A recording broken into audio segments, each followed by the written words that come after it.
We are Rogue Media Sports.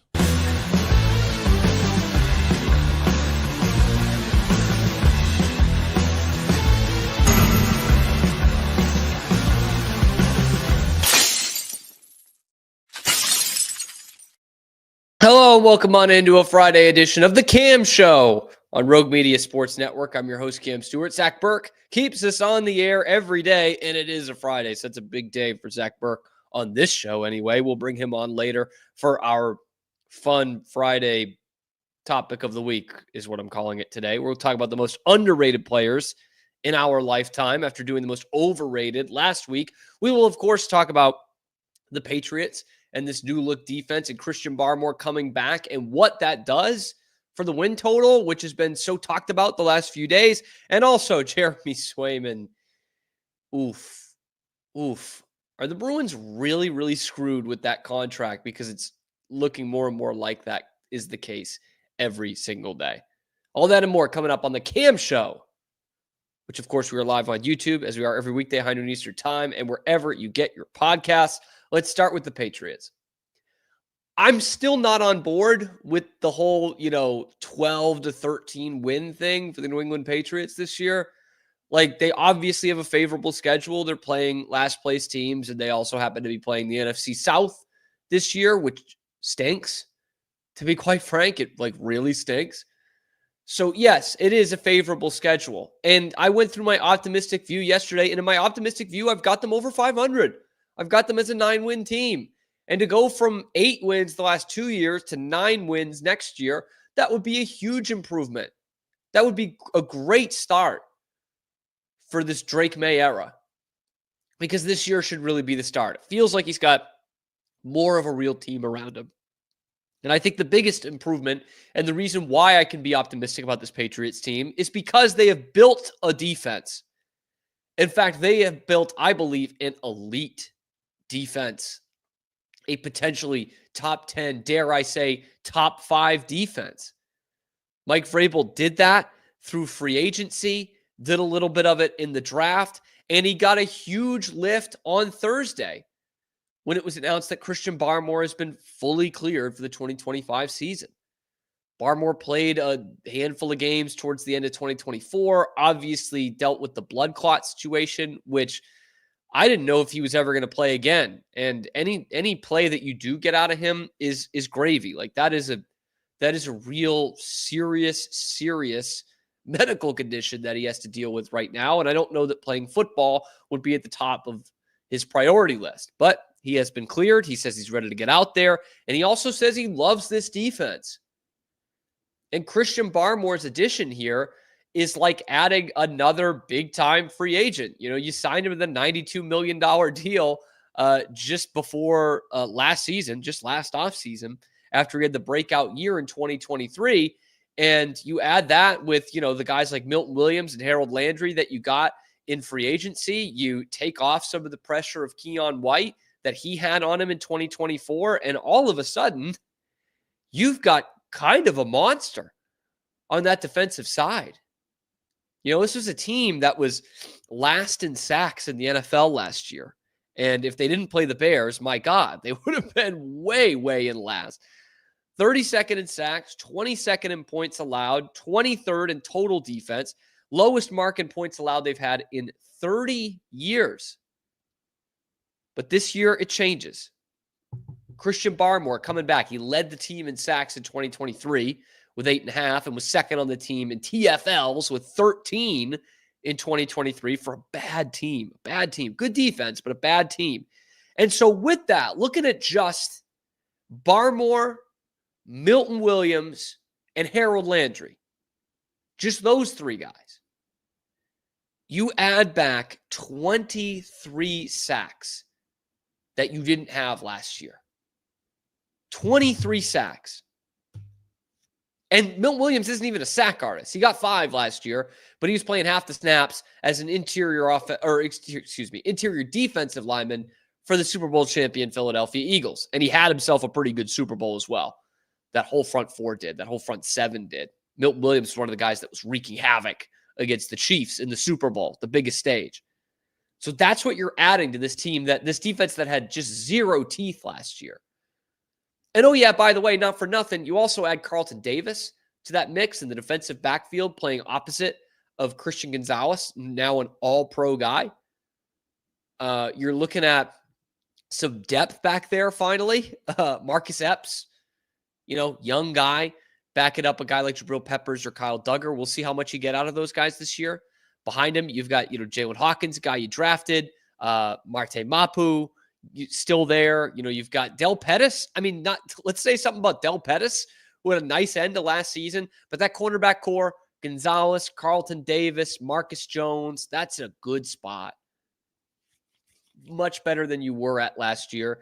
And I do understand that Carlton Davis misses time every single year. So the time that you have him out there, you will be much improved in that defensive backfield. But I'm looking at this pass rush as needing to be a key for the Patriots this year. Harold Landry, it was a day one free agent signing, but it's one that kind of flew under the radar. This is a guy who had 2 double-digit sack seasons playing for Mike Vrabel. And he still had, 9 last year?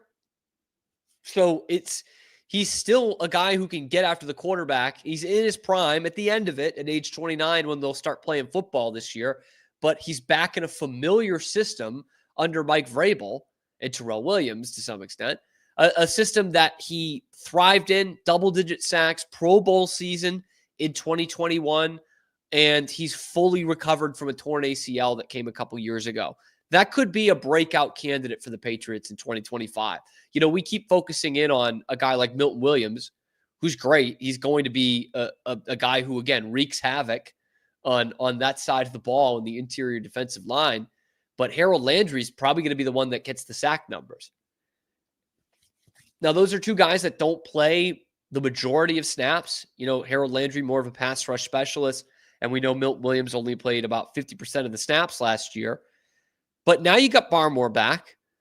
We talk about foundational pieces for this team, and that was kind of the thing you were searching for in this offseason. Who isn't, but especially a rebuilding team. You kind of got one with Milton Williams. You got one back with Christian Barmore. I don't think that can be overstated, how huge that is that he's back and healthy. Again, he's one of those guys, he borrowed time, hopefully not literally in a fatal sense, but borrowed time of how much he could be on the field, same way with Carlton Davis. But he adds a whole ton of muscle and a whole ton of teeth to that defensive line. And I think the guy who might be benefiting the most is Keion White. Keion White is got to be the most happy guy of anybody with the Patriots free agent class. Because he was one of the guys last year saying, things need to change.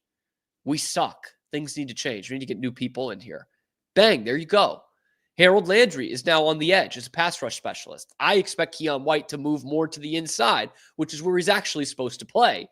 And you've got Keion White, Christian Barmore, and Milton Williams in the middle there. That is a ton, literally, a ton of muscle. A half ton anyway of muscle coming at you. And this is where Keion White is going to thrive. And we saw last year flashes again of Keion White as we did in 2023. But the problem with last year is, no pun intended, who else were you going to key on? Who else were you going to game plan around in that Patriots pass rush? Nobody. Keion White was the only dude up front for the Patriots. The only one. Devon Godshaw, Dietrich Wise. That's who you were going to game plan around? No, you were going to game plan around Keion White. And he was someone who, as a young guy, in a bit of a different position on the field, kind of struggled at times with having all that attention on him. We see this all the time with pass rush guys, defensive linemen. The guys who get big money in free agency sometimes are the ones who aren't even the number one guys on their team. But because all the attention's going to the other guy, they look pretty good, right? Because they're trying to run plays to this other guy's side, this number 2 guy's side. He gets a lot more opportunities to make plays. That's what Keion White is going to have this year. I don't know if he's number 1, 1A, 2, whatever you want to call him, but nobody wants to go to his side. Nobody's going to want to go to Christian Barmore's side, interior guys. and Harold Landry is going to be coming up around the edge. This is a vastly improved defense, man. Like, vastly improved. And there are some guys that last year were like guys who were patented journeyman jag kind of guys who gave you some moments last year on a bad team where they had to be thrown into starting positions. And now you throw them into depth positions this year. That could pay real dividends. Guys like Jeremiah Farms, right? Who had a couple of big plays last year. Guys like Del Pettis, who I mentioned earlier, coming in a situational player. Jack Gibbons, who they got this year. Jelani Tavai. If he's going to be on this team and he's going to talk shit, he better do something. Now he's not as big a role because I think Robert Spillane's going to start over him. You know, this allows guys like that to get some big time reps. Christian Ellis, a little bit less on his plate this year. So do I see the Patriots as a double-digit win team? No, I don't. That's a huge jump for me. And it's going to take a lot to go right. I expect Drake May to be better. I expect his weapons to be better when Stephon Diggs is actually on the field, which could be week 5, week 6. Who knows? Could be week 8 if he goes on to IR before the year or, beginning of the year. I expect that offense to be better, not leagues and leagues better, because, he's still got to figure out Kayshon Boutte, Demario Douglas, tight end. You got to figure all that stuff out and see if these guys can still play. But Stephon Diggs, Travion Henderson, that should be Kyle Williams. I'm hoping the rookie out of Washington State will be a nice boost for you. Where you really get a boost on this team is on the defensive side. And the reason why I can give an optimistic 8 to 9 wins here and not 5 or 6 is not just because of the schedule, but because I think they will actually have a defense that will keep them in games this year. I think there will be less pressure on Drake May, hopefully literally, but also figuratively, in terms of having to score so much, have to do all of it on his own. Like, this has been a team, I'll compare it to this. 2023. How many games were there that you said, man, if they could just score 2 fucking touchdowns, they would win this game? Remember, there was a 6-0 in there. There was a 10-6 in there. Like, go up and down the list. There were so many games where you're like, just give us 14 points. Give us 17 points. 3 scores, 2 touchdowns. Please, God, just give us that, and we'll start winning some games. And they couldn't do it. With Mac Jones and Bailey Zappi, they could not do it. Lord help them. They were completely hapless. Last year, nothing went right. Nothing. It was all bad all across the board. This year, your defense looks more like that 2023 one that can keep you in games. They didn't against New Orleans. They didn't against Dallas. But a lot of times they kept you in games that year, and you just needed to score another touchdown. You needed 14, 17 points. This year, you have that kind of defense, which I think you do. You've got a quarterback that can get you 14 to 17 points. He doesn't have much around him. He still doesn't have much around him. But you've got an offense that can get you there. Absolutely, they can get you there. So that's the difference for me. That's a 2023 team that won 4 games as well. So if you're looking at the Patriots making that jump, doubling their win output, I love Drake May. I think he's going to make a jump. But if you expect the Patriots to make that wins jump, it's not going to be because of Drake May. It's going to be because of this defense. One that Mike Vrabel built through free agency. Did get a couple of guys to the draft too. Like, let's not forget Braden Swinson, 5th round pick. A guy who could be, they took a flyer on. He fell way down to the 5th round. He could be a player for them in the pass rush. Get a safety as well from Cal. I don't know much about him. But Mike Vrabel came in here right away, a guy who I think we all trust at this point, has a better winning percentage in the NFL than Kyle Shanahan does, comes in here and identifies the problem and fixes it right away. And that problem was defense. I mean, shit, there are problems all across the board with this team. But defense, he said, I can fix this quickly to the point where we can start winning games because of this defense. I can't fix the offense that quickly. I can't do it. You got a second-year quarterback who's got no weapons. I can't suddenly make this a 28-point-a-game offense in 2025. But I can make this a 14-point-a-game defense. I could do that. Lo and behold, here we go. Top 10 unit? Top 5 unit? Let me know in the comments section below. Am I overblowing this defense, or is this defense going to get them towards that over-under win total? Let me know in the comment section below. Be sure to like the video, subscribe to the channel. It's totally free, helps me keep my job, and helps us on the road towards 4,000 subscribers, talking nothing but Boston sports 5 days a week, live on YouTube, and then, of course, available wherever you get your podcasts as well. Check out the other videos on the channel to keep up to date with what we're doing. I'm Cam Stewart. Zach Burke keeps us on the air every day. The 13 wins is a lot. I don't think they're winning fucking 13 games, Taylor Kyles. But Miami, there's a ton of question marks around Miami. I don't know how confident you could be in that team necessarily. Buffalo, I still think is pretty good.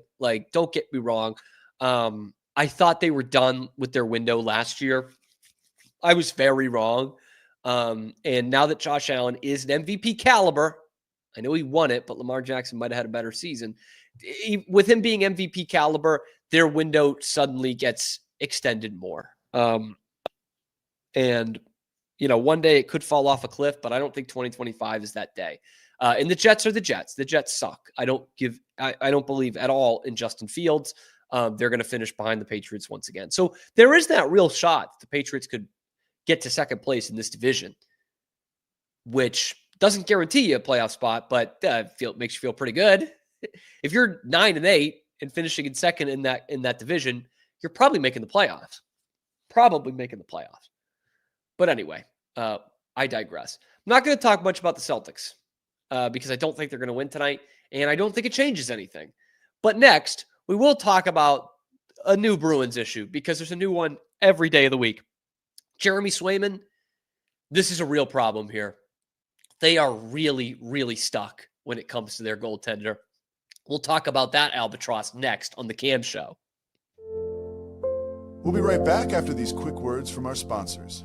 This is Rogue Media Network.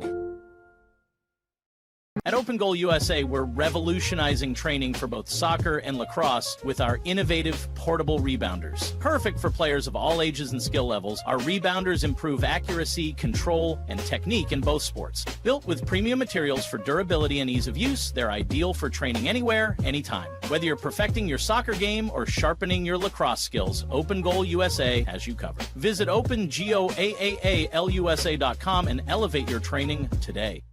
Relax with Hemp Delicious. Organically grown hemp, massively blended with delicious organic herbs, responsibly sourced for their holistic benefits. Each sip offers calming, antioxidant-rich wellness. Brewed just for you. Sip the calm with Hemp Delicious. Find your blend at hempdelicious.com. Introducing Muck Off's classic pink bike cleaner, powered by revolutionary nanotechnology that breaks down dirt and grime on a microscopic level while protecting your bike's delicate finish. Developed by our mad developer Alex and tested by riders, our products are made by riders for riders. Discover more at us.muc-off.com, where we break the mold to bring you the best in bike care. Visit roguemediamusic.com for more music.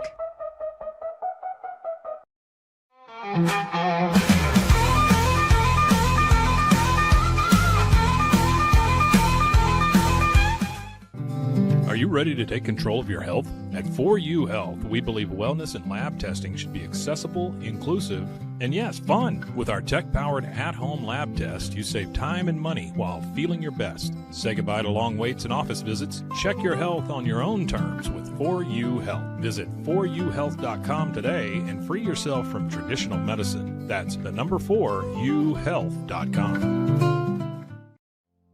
And now, back to our show. Back to the show, The Cam Show on Rogue Media Sports Network, live on YouTube, talking Boston sports. Just we are 5 days a week, and then we're available wherever you get your podcasts as well. A note on the Celtics. So I saw this morning, and I think it was EEI asked, I didn't watch it, but they asked, is this the most consequential game in the Jason Tatum, Jaylen Brown era tonight, Game 6 against the Knicks? And this might be a bit out there, but I'm like, this feels like one of the least consequential games in the Tatum Brown era. Because like if they win this game or if they win this series, does that really change anything for next year? Like, I don't know, maybe if they win this series and Jaylen Brown has another great couple of games and carries them and has a great next series, maybe that does change some things. But it would take a lot for us to change our outlook on the Celtics next year. Like, they're still not going to have Jason Tatum. So to me, like, the end of this series does nothing, whether they lose by 1 tonight, whether they lose by 40, whether they play in a game 7, whether they win a game 7. The facts still remain that you don't have your top 5 NBA player in your lineup all of next year. And you still have to shed salary. Like that, those things don't change. So, look, I'll be watching. I hope the Celtics win. I hope the Celtics win the series. Of course, I'm a Celtics fan.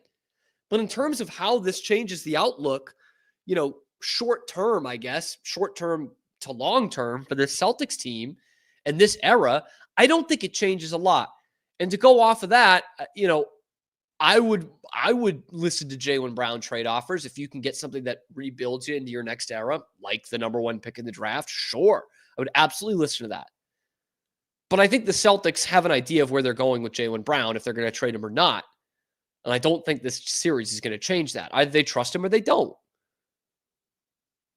And even if they, maybe I shouldn't even put it that way, because I don't think they don't trust him. Even if they think he can maybe be a number 1 guy, you could still get the most value out of him than anyone else. So I just don't think, like, this game has consequence on their season. Their season's on the line, but it doesn't have consequence on next season, I don't think, at all. But hey, maybe that's just me. The Celtics will have some issues. The other team in the Garden has huge issues. Jeremy Swayman is a major issue for the Boston Bruins right now. It goes from bad to worse, from his really lackluster season in 2025 to what has been a bad World Championships. And you got the 8-year, $8.25 million deal for him. He's being paid amongst the highest paid goaltenders in the league. In fact, when he signed the contract, it was the 4th highest in the league. Shesterkin signed one since then. But this is horrid. And the Bruins are really stuck here. Looking at the numbers and how they dipped from 2024 to 2025, I mean, it's just amazing. The guy plays 14 more games, plays 58 games, which is a lot. But hey, you're the number 1 guy. That can't be an excuse. Do I think the Bruins should have rotated more? Yes, I do. But when you're getting $8.25 million a year as a goalie who's won 1 playoff series, then that can't be your complaint. It can't.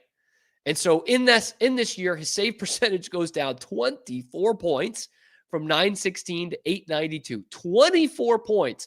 His goals against goes up from 253 to 311. And he did lead the league in one category. Goals against. 176 goals against in a 22-29-7 record. Just bad. Really bad. And Fluto Shinzawa wrote a great breakdown of this yesterday or the day before, just how bad Swayman was and the kind of company that he's keeping. Because the one big stat for me, more so than goals against, more so than save percentage, the thing that I think really helped Jeremy Swayman get that money was goals save above expected. That was what he led the league in the playoffs in 2024. He was like outstanding in that. High danger chances and goals saved above expected. You could say, oh, that's a nerdy analytic stat. Just show me how many saves he makes. This is the stat that it comes down to when you're going to pay a goaltender top dollar. How much better does he make us? Even if my defense sucks, how much better does he make us? And in 2024, he had the best goal save above expected in the entire postseason, and he was knocked out in the second round. This past year, he goes to minus 18.26 goal save above expected. That's horrible. He went from plus 16.4 and plus 15.3 the year before to minus 12.6, a 28 goal swing. That's almost impossible. That's so bad. And Fluto writes in here, when it comes to Swayman's minus 18.26 goals save above expected in 24-25, his company changes. Because I should start with this. When it comes to his 8.25 AAV, the Bruins goalie only looks up to Sergei Bobrovsky, Andrei Vasilevsky, and Connor Hellebuck in his peer group. Each of those guys has won the Vezina Trophy. Two of them have won the Stanley Cup. Connor Hellebuck's about to win the Vezina for the third time. And one's won a Conn Smythe in there as well. That was Swayman's company when it comes to dollars. When it comes to Swayman's minus 18.26 goal save above expected in 24-25, his company changes. Among the 49 goalies who faced at least 629 chances, according to ClearSight Analytics, only Alexander Georgiev, who was minus 27.23, performed worse than Swayman. The Avalanche traded Georgiev to the Sharks in December of 2024, and he's on an expiring contract. 3 years, $10.2 million. So he's on almost a quarter of what Jeremy Swayman is making. And it's pretty well known around the league. Like most fans will ask, if you ask who's the worst starting goalie in the league, you'd probably say Alexander Georgiev. That's who Jeremy Swayman's with. That's his company right now. Those are his peers. The others in the neighborhood, David Rittich, Vitek Vanacek, and Ukko-Pekka Luukkonen. None of them are making anywhere near $8.25 million a year. Those guys all had better goal save above expected. But it's pretty bad. It's pretty bad, man. That's who Don Sweeney got on the dotted line there. 8.825. This is a great article by Fluto. And he does put in there, he puts in, some of the stats. Jeremy Swayman did play in front of a depleted defense corps, right? Hampus Lindholm only played 15 games on the season. He missed a ton. Charlie McAvoy was out after the Four Nations, so mid-February on. So they really didn't have a lot of their top-end defensemen. But I noticed this so much with Swayman this year, and it goes back to the goal save above expected. Sometimes you just need a save, man. You can go through and parse through every goal he gave up and say, oh, well, he's partially screened here, or, McAvoy turns the puck over deep, and McAvoy's taking away the pass when this guy's got a really good shot. It's you can do that all you want, but sometimes you just need a friggin' save. And when you're paying a guy 8.25 every single year on an 8-year sheet, you've got to get a save sometimes. And that's what I saw once again in the World Juniors, man. Or the World Championships. They're playing Norway. A team that they were so embarrassed to lose to in 1980 when the U.S. wasn't very good that Herb Brooks made them do suicides. I guess I can't say that on YouTube. Herbies. The whole time after the game. Remember that? Because they tied them. This U.S. team, which has some players out there, had Jeremy Swayman in net. They were up 5-1 and had to win it 6-5 in overtime because they gave up 4 straight goals. Norway scored 3 goals on their first 3 shots on Jeremy Swayman.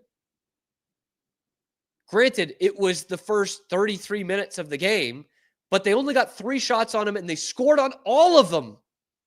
A 0 save percentage in the first 33 minutes of the game. It's not like he came up with some big-time saves either. Breakaway, right through his legs, shots where he's partially screened and he's getting nowhere near it. He looked totally lost, man. Gives up 5 goals on 18 shots. They need a Tage Thompson hat trick and a power play in overtime to beat Norway because that's how bad Jeremy Swayman has been. The Bruins made the wrong move. They made the wrong move. Linus Ullmark, is he still, not at his best in the postseason? Correct. He ended up having a couple of good games in that Toronto series. He ended up being fine for the series. But he was a big reason that Ottawa got to the playoffs for the first time in whatever it was, 7 or 8 years. 8 years? Been a long time. And here's Jeremy Swayman, who gets the number one guy money. And I'll even give the Bruins some credit, which I don't often do. You know what? Like, if we're going to pay you as the number one guy and we have the worst starting goalie in the league last year, Jonas Korpisalo, as our backup, then you're going to play 55 to 58 games. He played 58 games. No excuses. We're giving you a ton of money. Again, I did think they should have played Korpisalo more, and it's also their fault they had Korpisalo on the roster. I don't know why in God's green earth they took that on the back end of the Linus Ullmark deal instead of getting someone who was actually cheap for 1 year or having one of your Providence guys, DiPietro probably, being your goalie, backup goalie. But hey, what do I know? But Jeremy Swayman, this has got to be corrected soon, or else this and the Elias Lindholm contract are going to sink whatever rebuild, retool they want for years to come. Let me know what you think in the comments below. What does Jeremy Swayman need to do? What do the Bruins need to do at that position? Let me know in the comment section. Be sure to like the video, subscribe to the channel, check out the other videos going up on YouTube about the Bruins and the other Boston sports teams, because we're live on YouTube 5 days a week, high noon Eastern time, and then available wherever you get your podcasts. I'm your host, Cam Stewart. Zach Burke keeps us on the air 5 days a week. Speaking of Zach Burke, we're going to bring him in for this next segment. Last week, we did the most overrated players of our lifetime. This week, we're getting the diamonds in the rough. The most underrated players of our lifetime. Coming up next on The Cam Show. We'll be right back after these quick words from our sponsors. This is Rogue Media Network. I don't know, if Bubble wasn't here, I don't know what people would be doing, like making PowerPoints or something. Bubble allows you to make it real and for it to actually work. So I feel like Bubble bridges that gap and being able to give people the opportunity to make their ideas come to life really quickly too. I love that I can sit down and build something the way that I think it should be built and have the control over it. Bubble turns ideas into fully scalable apps. Try Bubble today. Hi, I'm Jo from Face Theory. You're going to want to have a specific goal for your skincare routine. What do you want to achieve? Active ingredients are really strong, and if you're using too many at once, your skin can get overwhelmed. Don't overspend on products. Choose products that have scientific research behind them. At Face Theory, if you're not happy with a product, just say so, just give us a shout and we'll give you your money back, no problem. I know you're gonna love this Kodak Dot Plus printer. You guys just connect it to your smartphone and then you're gonna use the Kodak Photo Print app. It's going to print you a 4x6 photo. I am just in awe. I love how these turned out. Also, the printer comes with a free cartridge of 10 photo sheets. I can assure you, you are going to love this printer as much as my family has. You guys have to check it out for yourself. Streamline event and appointment booking with Amelia's sleek, modern, and fully customizable booking forms. Tailor the colors, fonts, and design to match your brand and seamlessly integrate with your WordPress website. Whether it's for events or appointments, Amelia makes booking simple, stylish, and perfectly aligned with your business. Enhance your booking experience today at WPAmelia.com. That's WPAMELIA.com. Amelia. And now, back to our show. It is our show. It's the Cam Show on Rogue Media Sports Network, live on YouTube, just 3 hours, 5 days a week, and then available wherever you get your podcasts. It's Friday, which is big. That means we pull in the big guns here. We call to the bullpen, bring it in the righty. As some may say, Friday. Yeah, some would say that. Nobody here that's dumb and stupid. So if they made Office Space this year, you think Friday would be their substitute 100. For Bad Case of the Mondays? That and just somebody being like, it's hump day. Like, that's actually, that might even be better. I was thinking like the whole like kind of like bizarro kind of social reversal of like we can't even enjoy Friday because someone's saying Friday to it, as opposed to Mondays already suck. And then that is one of, has anyone ever told you you had a bad case of the Mondays? No. What the fuck? Somebody get their ass kicked. They tell me that, man. So good. I love that line. That's so Dude, good. I think that Diedrich Bader's character is like low key he's one of my favorites because like they're all sitting there and they're hashing out the plan, and he's like, "All right, we won't tell anybody," and you just hear him, "All right, don't worry, guys, I won't tell anybody either." Through the That's so good, man. I love that shit. Anyway, I love Mike Judge Because I go home to Starla every night. I'm gonna brag about Mike real quick because I don't know if you've talked to Mike. He's going to the end of the month. I can't remember the event. It's down in Austin, but he's going to be there where they're kind of having a panel for, I guess the new release of the King of the Hill stuff. Yeah. So he's going to be there. He's going to try to bump elbows with Mike Judge and stuff. He's going to be there, Mike. Yeah. Mike's going to get to go there. Yeah. Host of the King of the Hill podcast, which for those of you listening and watching, I can't recommend enough. I'm a huge King of the Hill fan, and Mike and Rusty break down every episode. It's friggin' awesome. You've been a guest, have you not? I have been a guest, and I keep saying to Mike, I want to come on again. So I gotta figure that out because he's gonna start getting into the seasons that I don't really want to cover. Oh yeah, no, you got to hurry up then before. But yeah, in the fall, we had talked about it, and they had just done my favorite episode, which is a beer can named Desire, where he goes to Louisiana. He's going to throw the ball through the Dr. Pepper can. It's like an Alamo beer can. He gets Don Meredith to do it. He misses, but they visit Bill's family in Louisiana. Oh, it's such a good episode, man. Bill Dotrey. William Fontaine de la Tour. That is a show. Gilbert. That I watched as a kid. Like it would come on after school, even reruns. I remember like coming home from school, and it would be like The Simpsons and then King of the Hill would be the block back to back. So like I would watch it a lot, and so I know like episodes and things that happen, but I didn't appreciate it then. I watch it now, and as an adult, I laugh my ass off. But it's so good. But at the time I didn't. I don't think I got it as much, but it's one of those I get now. But yeah, I would get that in the afternoon. Probably FX for me. I think they would have Malcolm in the Middle as well. And it was also the ease into Adult Swim. Like 8 o'clock, it would be King of the Hill. And then progressively it was like American Dad, Family Guy, and then into the total bullshit. Adult Swim, thankfully, is how I saw Venture Brothers, Boondocks. Such great content. But that's how I saw The Room for the first time. Really? The movie?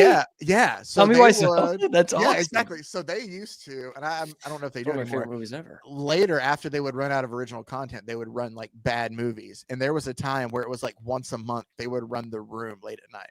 That's so one night, like I'm still in high school, and and I turn it on, and I'm like, what is it? Oh, this is bad. And I couldn't like turn away from it, but I only saw the last half. So then like a month or so later, I'm flipping through and it starts up and I realize this is the first part of the movie and I sat and I watched it all the way through and I fucking loved how just terrible it was. And oh man. Anyway, that's so awesome. Adult Swim's great. I know that's not what we're here to discuss, but no, we need to reset here.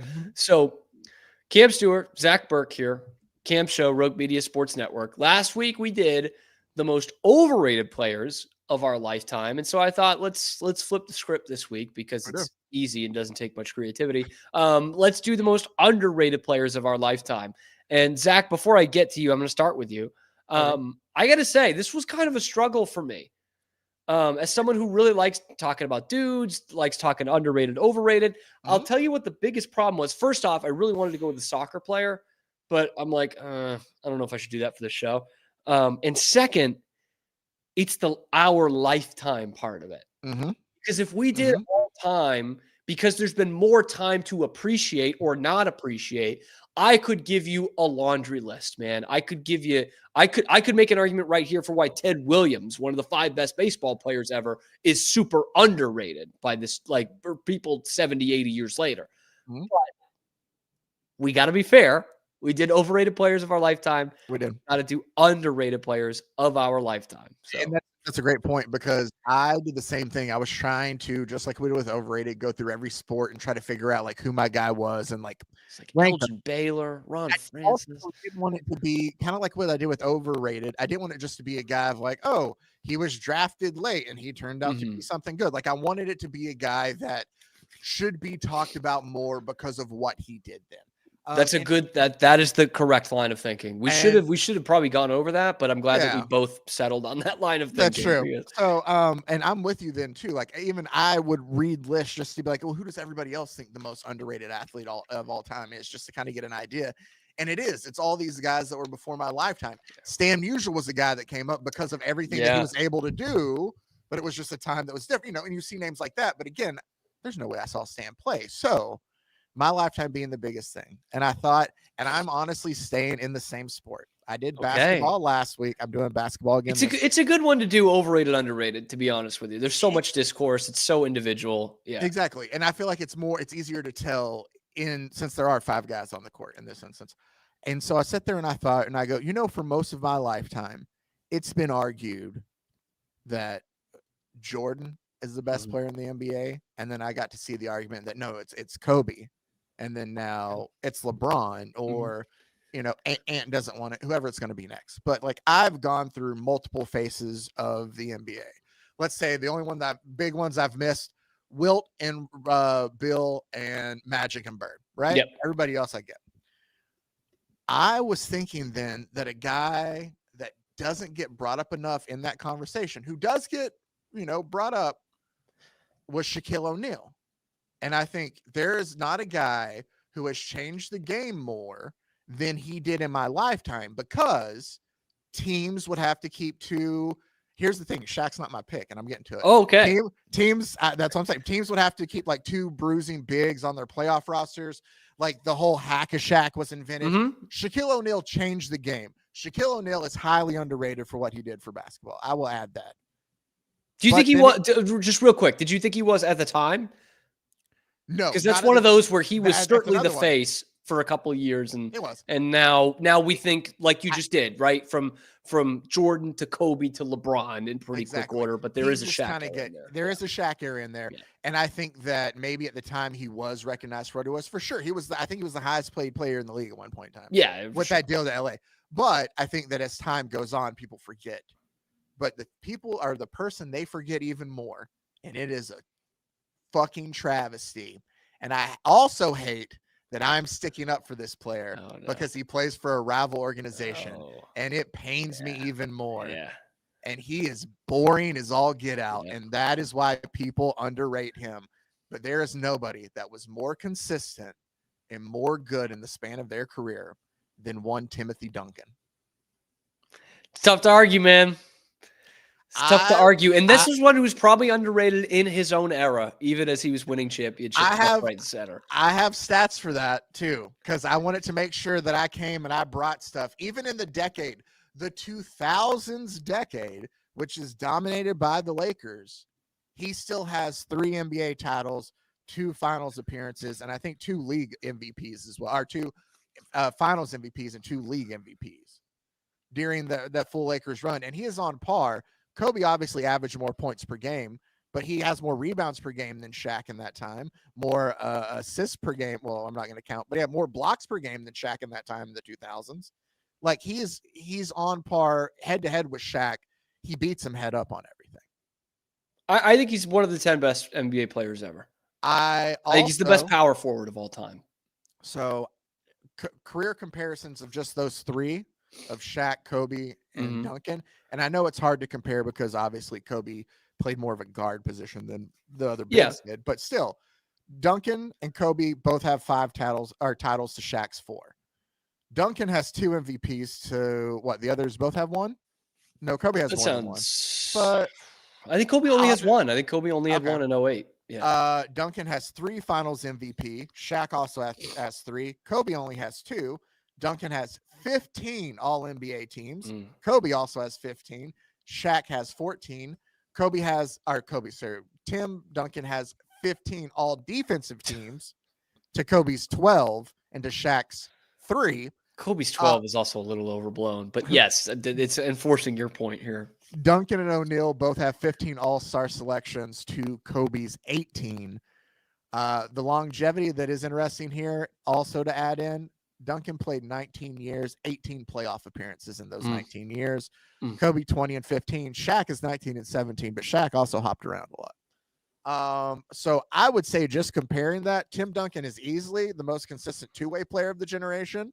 And I think that it's because he is boring. He was just consistent, 20 points, 11 rebounds in and out every night. It's the stats that will add to your team win. He was a fantastic leader, but he scored 50 points once. I think he scored, over 30 points like 120 times in his career.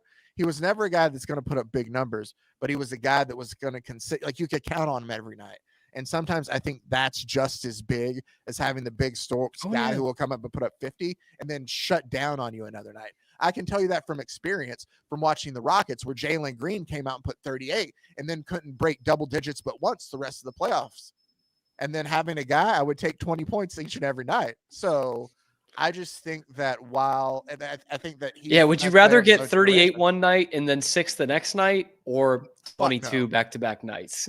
No, I think the only reason that the other two are brought up more is because they're more flashy. They scored more. Kobe had the ability to put up, 81 in a night, but I think they play for the Lakers. That too. San Antonio is a small market. Yeah. Nobody's going to, unless you're Mike Hamilton, you're not watching Spurs games play. It's just, even now, they have Victor Wembanyama. There we go. I had to stop. Who could very well be the next face of the NBA. Absolutely. And I can guarantee you, nobody's still watching Spurs games. Probably.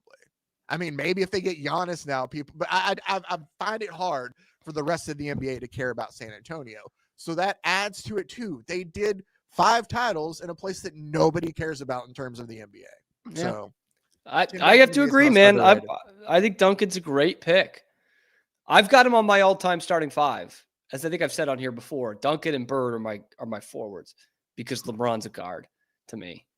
LeBron and Jordan. I think if you bring the ball up the court, like, I know that Donnie Nelson is very big about having a post who could do that, but if you consistently take the inbound and bring it up you're a guard. The last 10 years of LeBron's career has been that. Exactly. Not as much now, especially with Luka on the team, but that whole second trip with Cleveland, he was the point guard, which is fine.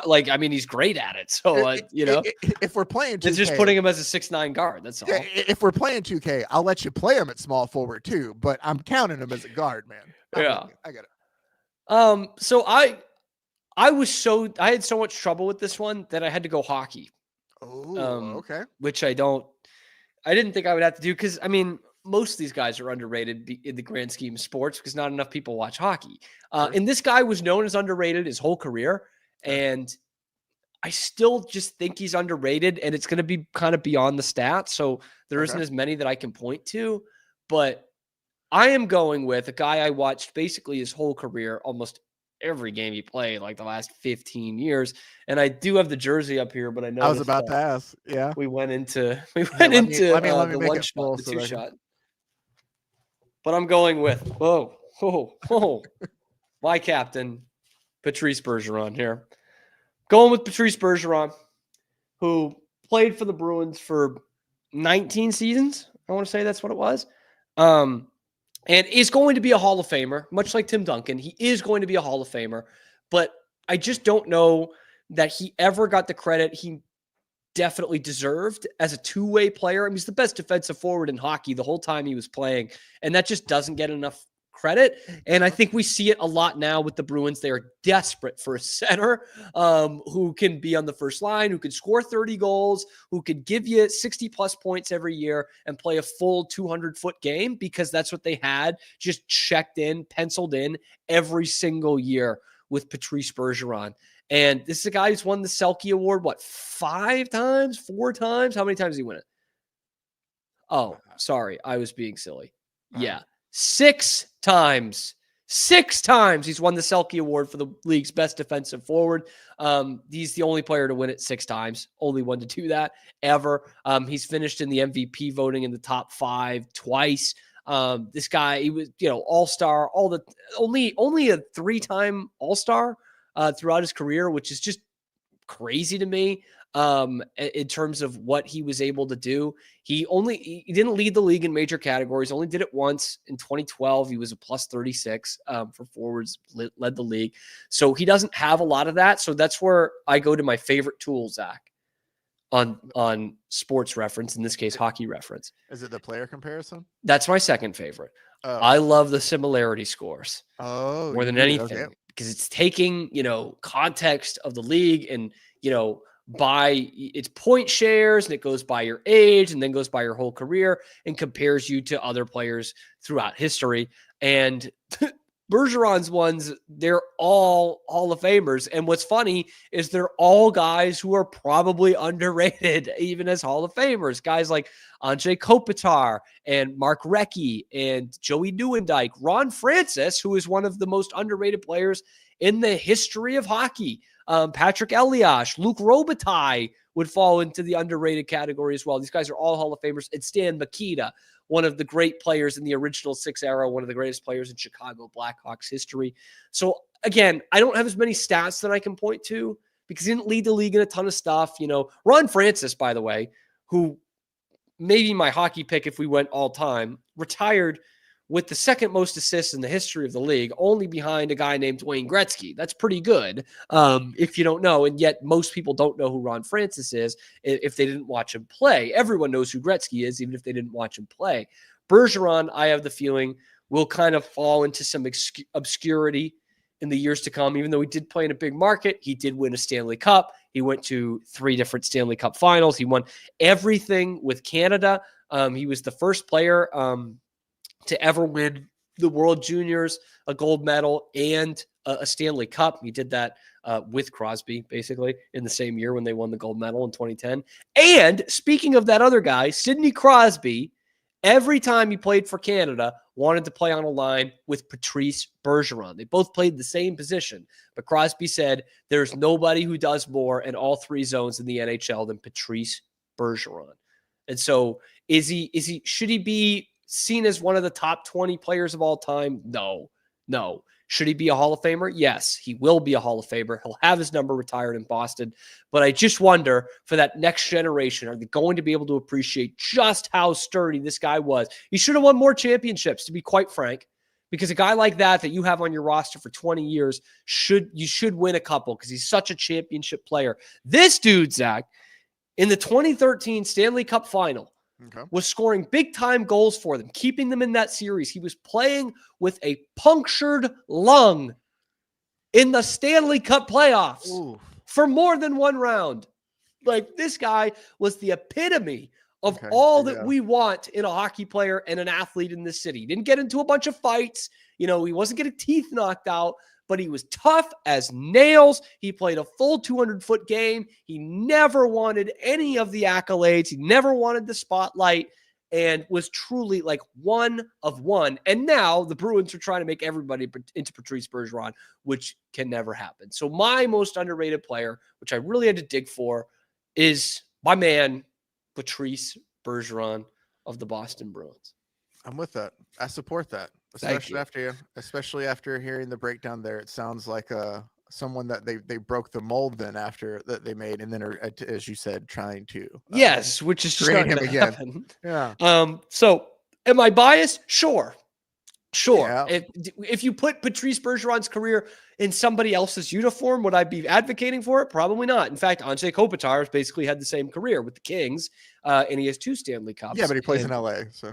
Yeah, and I don't watch them. So I'm on Patrice Bergeron, but you have gone with Timmy Duncan. I would argue, just to your sake, and I think there is some validity to this, that even if you make the argument if you were in a different jersey, but I think that it adds to him being a bit underrated, of like, you're able to watch him, or watched him, night in and night out. So you're able to see, they're not giving the guy his due. Like, there is something to be said that it's coming from, fans like that recognize how good a player is, compared to the national level. Yeah. A guy like, I'm not saying, but so like, I get it. Even if there is a little bit of bias there, I think it also adds credence to your argument too.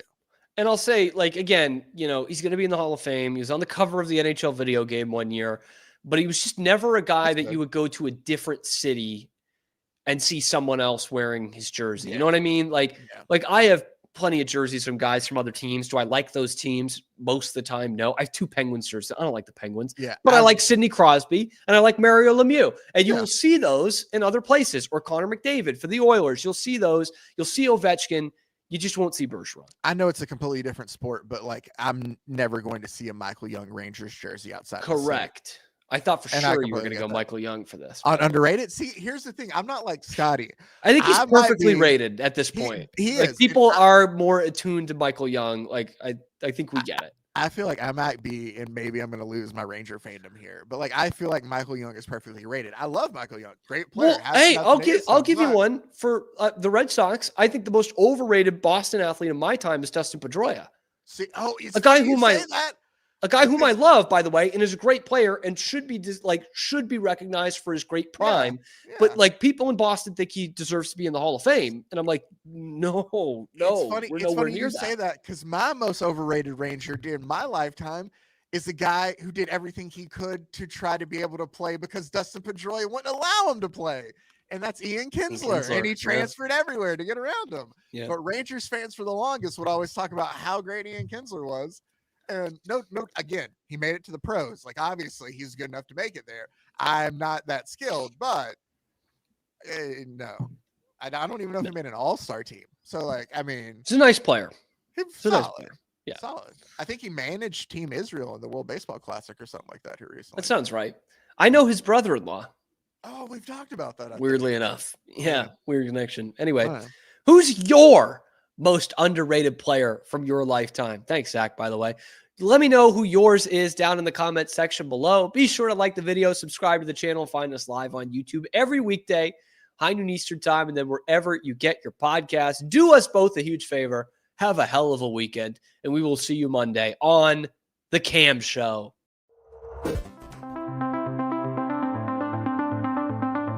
Transform your workspace with Hanomi Ergonomics. From adjustable chairs to standing desks, we provide solutions for comfort and productivity, whether at home or in the office. Improve your posture, reduce strain, and work smarter. Visit us at hanomi.co today. That's HINOMI.co today.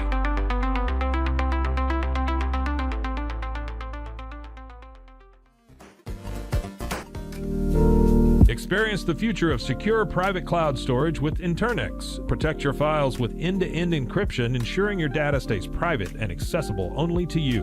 Enjoy seamless, fast storage without compromising security. Visit Internex.com today and take control of your digital life. That's INTERNXT.com today.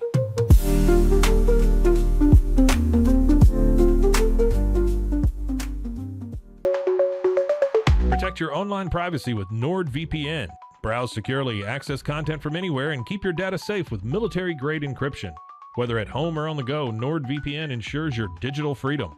Stay secure. Download NordVPN today at nordvpn.com. That's NORDVPN.com.